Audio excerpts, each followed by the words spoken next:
o incentivo a essa inclusão também dos nossos jovens e adultos. Chegou a hora da gente falar um pouquinho sobre política aqui no Povo na TV, 12h46.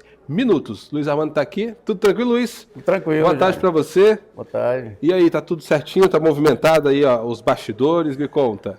Jair, hoje o governo transferiu a capital do estado para Miracema, né? Uhum. E lá ele vai lançar oficialmente aquele programa Tocantins Presente, né?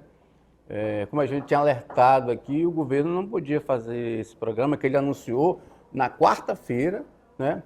Ele não podia lançar esse programa se não tivesse uma lei, né? E aí o governo publicou ontem à noite, no Diário Oficial, uma medida provisória criando esse programa que ele lança oficialmente hoje, né? Em Miracema. Então, dá essa impressão de que há uma falta de planejamento, ou seja, decidiram criar esse programa, um start, vamos criar esse programa, né? E aí falaram que esse programa tinha sido criado, no entanto não tinha, né? Porque teve que a medida provisória foi publicada ontem à noite, né? Como medida provisória tem validade de lei, uma edição, então está valendo, evidentemente. Os deputados terão que aprovar. Se os deputados não aprovarem a medida provisória, aí é outra questão, que os deputados têm a competência de aprovar ou não, sem medida provisória. Agora, esse programa do Laureis, o Tocantins Presente, ele é muito semelhante ao governo mais perto de você, né? Até os órgãos participantes. Ficou pela gestão desse programa aí a Secretaria de Ação Social e a Secretaria de Articulações Sociais. Então, é um programa aí eminentemente social, né? Que vai para as cidades. E se é social, se vai mexer com o eleitor, ele corre risco de ser taxado como um programa eleitoreiro do ano eleitoral, né? O governo tem interesse de levar esse programa, que beneficia sim a população, na maioria dos municípios. Agora, o problema, Jair, é o seguinte, é que esse programa, esse Tocantins Presente, ele não estava previsto, por exemplo, na LDO, né? Ele não estava previsto no PPA, né? Então, se ele não está previsto na LDO, ele não vai estar previsto no orçamento, que já está na Assembleia Legislativa, né? O governo diz que vão ser utilizados recursos das próprias áreas, das próprias secretarias, ou seja, aqueles recursos que já estão previstos no orçamento para aquelas secretarias. Ora, mas se aqueles recursos estavam previstos para aquelas secretarias, evidentemente que já teriam destino, né? E agora surge esse programa, né? Então, evidentemente que vai ter algum tipo de gasto que o governo vai ter que adequar dentro desse orçamento. A lei orçamentária foi encaminhada para a Assembleia Legislativa no mês de setembro, né? Então está lá tramitando na Assembleia Legislativa. E nesse projeto de lei orçamentária não está previsto aí, por exemplo, os gastos desse programa Tocantins Presente, ou seja, então o governo vai ter que chegar lá no município e fazer uso de orçamento que já estava destinado para alguma coisa, vai fazer naquele município. Então o governo vai ter que adequar, não vai ser tão fácil assim, né? E ainda, além do mais, ele vai ser administrado pela Secretaria de Trabalho e Ação Social, que é uma secretaria que vem aí sendo envolvida aí em problemas aí nos últimos anos, né? Uma origem de desvio de recursos ali. Mas o governo, a gente tem que relevar a boa-fé do governo, não tem nada contra o governo. Então, mas há, sim, esse raciocínio lógico de que o governo parece que montou esse programa assim, de última hora, né? Ou seja, até quarta-feira, quando ele anunciou o programa, não tinha nada legalmente constituído. Ele já tinha falado que ia lançar esse programa hoje, no entanto, a medida provisória só foi publicada ontem à noite. E a medida provisória carece de maiores explicações, né? Ela tem muita dúvida naquela medida provisória, ela não engloba tudo que a gente imagina e que a gente viu como ocorreu nos programas semelhantes nos governos anteriores. Sim. Bom, a Justiça determinou a retomada imediata do processo de impeachment contra o prefeito Josemar Carlos Casarim, lá de Colinas, né? Fala um pouquinho desse assunto também, que estava suspenso por decisão judicial desde novembro. Você tem acompanhado esse caso também, Luiz? Eu tenho acompanhado, Jairo. Na verdade, o que aconteceu foi o juiz lá da cidade, né? Ele havia suspendido a tramitação do processo, alegando algumas coisas lá, como não cumprimento de prazos processuais, né? E aí o Tribunal de Justiça, né, decidiu suspender aquela liminar porque disse que entendeu que não foi descumprido prazo processual, não é? Então que o processo estava correndo normalmente e era transparente, né? A defesa alegava que o processo não estava transparente, mas o tribunal entendeu que o processo está transparente, sim, é um processo físico, né? Agora, na verdade, no mérito, né, o Casarim está numa enrascada, né? O que aconteceu? Ele, em 2024, né, tem uma lei que autoriza prefeitos a terem 13º salário, aquela questão de lei trabalhista, né? Só que depende da aprovação de uma lei municipal, né? E aí o Casarim conseguiu aprovar essa lei em 2024, né? No final do ano passado ele conseguiu aprovar uma lei nesse sentido. Só que aí, a partir dessa lei, ele fez a prefeitura pagar para ele 13º, verba trabalhista aí de 4 anos anteriores e mais de 2024, quando pela legislação isso só poderia valer para o exercício seguinte, que era a partir desse ano. E ele recebeu retroativo. Ele recebeu retroativo e está recebendo no mesmo ano da edição da lei. Não pode, é ilegal. Então, assim, no mérito, a priori, ele está numa enrascada, vai perder o mandato, porque isso é causa para perda de mandato, né? E se ele perder o mandato, quem assume é o vice-prefeito da cidade, né? Porque essa acusação contra ele não é uma acusação de caráter eleitoral, né? É uma acusação realmente da administração. E ele é o prefeito, né? Foi ele que autorizou, não foi o vice, né? É o caso semelhante aí do Mauro Carles com o Vanderlei Barbosa, né?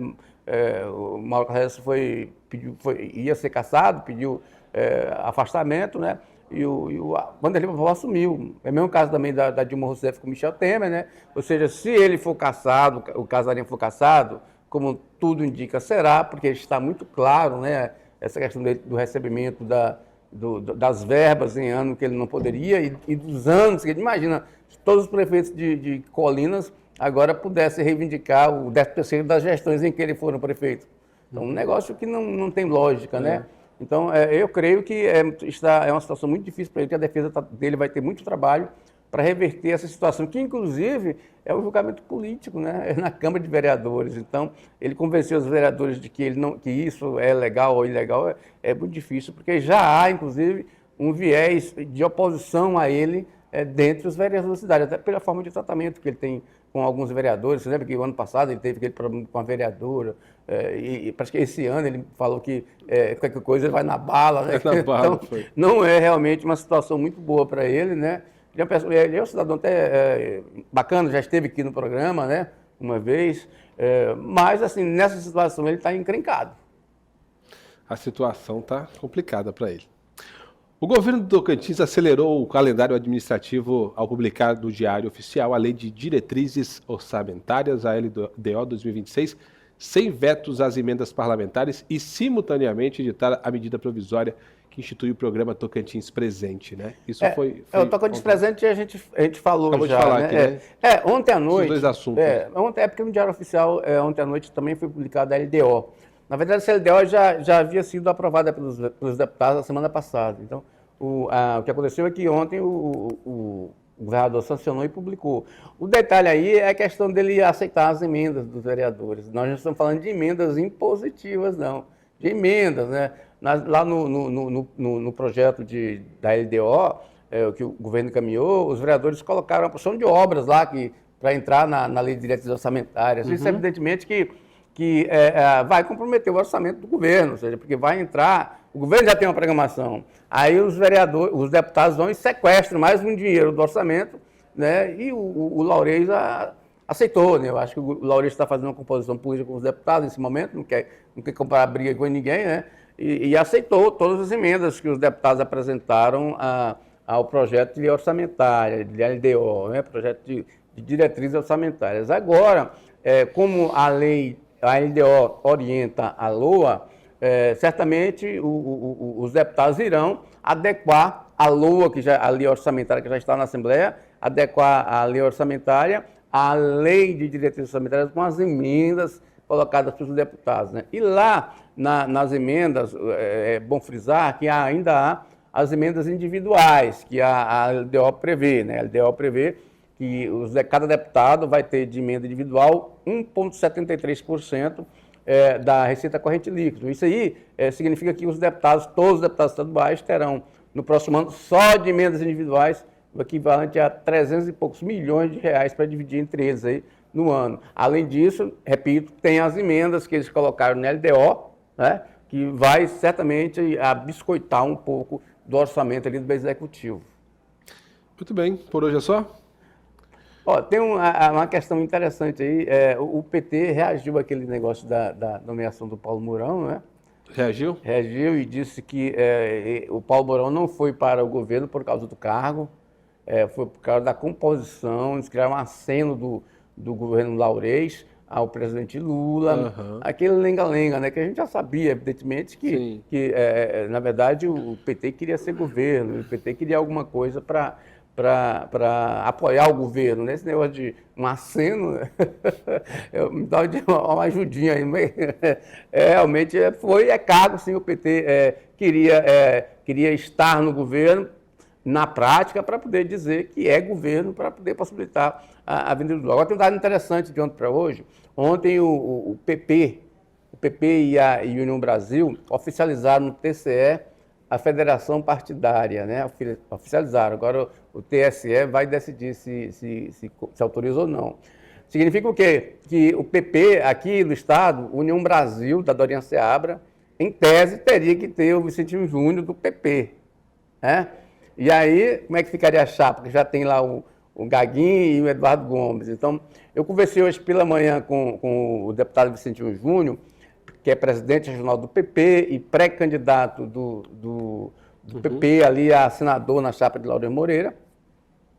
Ele me disse que, pelo acordo firmado, essa federação não vai valer para essa questão do Tocantins e que ele vai continuar, ainda tem a prerrogativa de escolher para que lado ele deve pender, se ele irá para a Dorinha Seabra, que é o B, onde tem a federação, ou se irá para o Laurez Moreira, que é do PSD. Então ele disse que nada mudou com relação a ele, então ele tem essa opção. E ele já me disse que a opção dele realmente, por enquanto, é ficar com o Laurez, né? Porque Laurez há muito tempo que ele se conhece, ele confia mais no Laurez, e até porque a Dorinha Seabra deu um canto de carroceria nele, né? Quando colocou o Gaguinho, né? O Gaguinho da União Brasil, na chapa junto com o PL, quando em tese ela deveria ter chamado era o PP, que era o Vicentinho Júnior, porque esse acordo já vem desde o ano passado, né? Então tá aí, o Vicentinho disse que está garantida, apesar da federação, que foi oficializada ontem no TSE pelo UB e pelo PP, o Vicentinho Júnior do PP me disse hoje pela manhã que nada influencia na decisão dele ele pode escolher, por exemplo, participar da chapa do governador Laurez Moreira ali, como já está sendo comentado em muitos bastidores, e até o próprio governador já disse aí que o Vicentinho Júnior é um dos candidatos dele. Muito bem. Obrigado, Luiz. Até segunda-feira. Bom final de semana para você.